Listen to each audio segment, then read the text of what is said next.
अभी हम लोगों ने रामचरितमानस सारस्वती का सप्तम सोपान उत्तरकांड से पाठ श्रवण किया।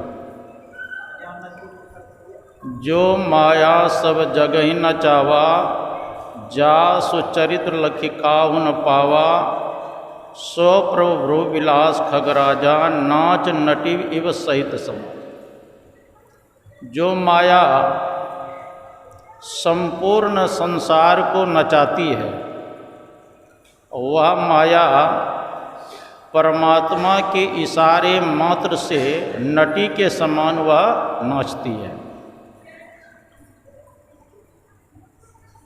जिनकी माया है, अगर जीव उनके शरण में चले जाए तब इस माया से वह पार जा सकते हैं। माया किसे कहते हैं? मामन नहीं या मन जो नहीं है उसी का नाम माया है। यह परमात्मक जो सृष्टि है बड़ा विचित्र है। जो दिखाई देता है वह सत्य नहीं है, और जो दिखाई नहीं दे रहा वही सत्य है। अपने अपने शरीर को देख रहे हैं प्रत्यक्ष में, लेकिन यह सत्य नहीं है।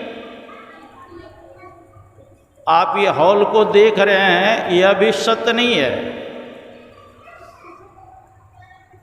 आत्मा सत्य है, परमात्मा सत्य है, वह दिखाई नहीं दे रहा है। विचित्र सृष्टि है। जो दिखाई दे रहा है प्रत्यक्ष में सत्य नहीं है, और जो नहीं दिखाई दे रहा है वही सत्य है। परमात्मा की यही माया है। अव्यक्त से व्यक्त होना भी वह परमात्मा की माया है। अव्यक्त वही जब सगुण साकार रूप धारण करते हैं, कहते वह माया को अधीन करके जो देख रहे हैं वह शरीर भी क्या है? वो माया ही है। गो गोचर जहाँ लगी मन जाई, सो सब माया जानो भाई। इंद्रियों के द्वारा जो देखा सुना जाता है वह ईश्वर परमात्मा नहीं है, वह उनकी माया है। माया ई सुनो आप कहाँ, जान कहिए सो जीव, बंध मोक्ष प्रद सर्व पर माया प्रेरक शिव। जिनको माया का भी ज्ञान नहीं है, आत्मा का भी ज्ञान नहीं है, परमात्मा का भी ज्ञान नहीं है, माया ईश्वर आप कहाँ जानी कहिए सो जीव, उसको जीव कहते हैं। जीव को संशय रहता है, अभिमान रहता है, इसलिए इसको जीव कहते हैं। माया ईश्वर आप कहाँ जानी कहिए सो जीव, अब बंध मोक्ष प्रद सर्व पर माया प्रेरक शिव। बंधन में डालने वाले, अब बंधन से मुक्त करने वाले को ही शिव अर्थात परमात्मा कहते हैं। उस परमात्मा का स्वरूप कैसा है? जो परमात्मा के इशारे मात्र से या माया नटी के समान नाचती है। अहमेवा समेवाग्रे नान्य तत्परम पश्चाद हम यदे तत्व यो वो शिष्य स्वस्म्यम। भगवान कहते हैं कि सृष्टि के पूर्व में केवल मैं ही मैं था, मेरे अतिरिक्त न स्थूल था, न सूक्ष्म था, न कारण था, न अज्ञान था। और सृष्टि के रूप में जो भी प्रतीत हो रहा है वह भी मैं ही हूँ, और सृष्टि के बाद जो शेष बचता है वह भी मैं ही हूँ। यही बात उपनिषद में आया है, ओम पूर्णमदः पूर्णमिदं पूर्णात् पूर्णमुदच्यते पूर्णस्य पूर्णमादाय पूर्णमेवावशिष्यते। वो परमात्मा पूर्ण है, पूर्ण में से यह सृष्टि निकली है, यह भी पूर्ण है। अपूर्ण में से पूरा को निकाल लेने पर शेष बचता है वह भी पूर्णीय है, वो परमात्मा। परमात्मा जगत में है और जगत परमात्मा में है, जगत नहीं रहेंगे फिर भी परमात्मा रहेंगे,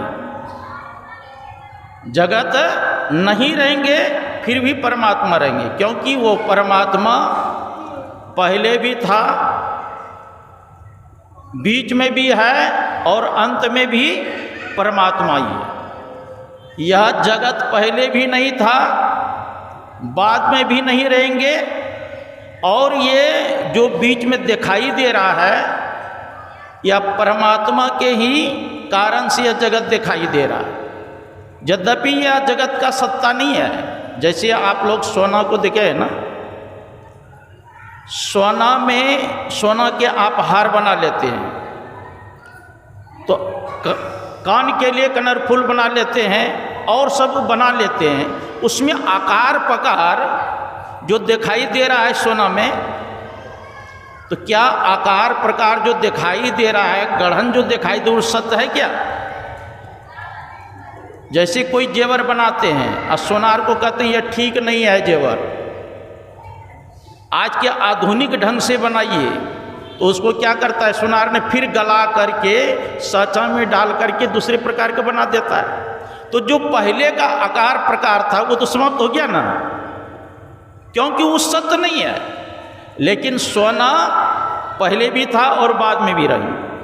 उसी प्रकार यह जगत संसार पहले भी नहीं था और बाद में भी नहीं रहेंगे, लेकिन परमात्मा पहले भी था और बाद में भी रहेंगे, और अभी वर्तमान में भी वो परमात्मा जो तीनों काल में एक रस रहते हैं, उसी को सत्य कहते हैं। भूत, वर्तमान और जो प्रेजेंट में हो, वर्तमान में हो, भूत में भी हो, भविष्य में भी हो, जो तीनों काल में रहते उसी को सत्य कहते हैं।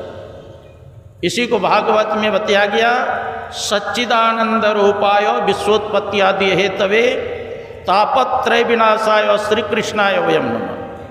वो परमात्मा कैसे हैं? तो सत्य स्वरूप है, ज्ञान स्वरूप है और आनंद स्वरूप है। सत्य किसको कहते हैं?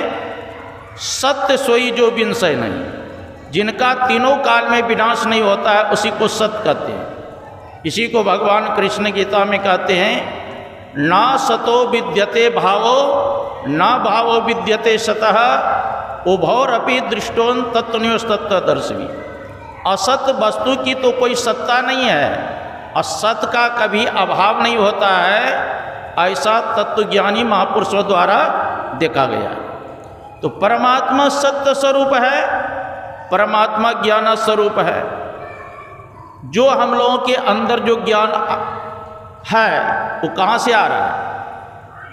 वो परमात्मा के शक्ति से ही चेतन में आता है, और चेतन के शक्ति से ही सारे इंद्रियां ज्ञान करते हैं। हम लोग भोजन करते, स्वाद लगता है ना, तो क्या भोजन में स्वाद है? अगर भोजन में स्वाद रहता तो शरीर से आत्मा निकल जाती, तो फिर भी मुंह में डालने पर स्वाद आता।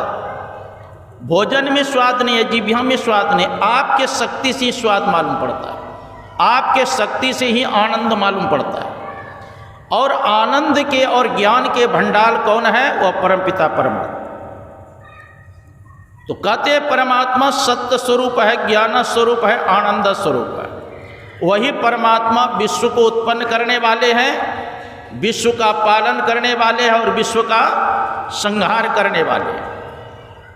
कहते ऐसे परमात्मा के शरण में अगर जीव चला जाए तो जीव का तीनों ताप समाप्त हो जाए, दैहिक दैविक भौतिक तीनों ताप इसका समाप्त हो जाए।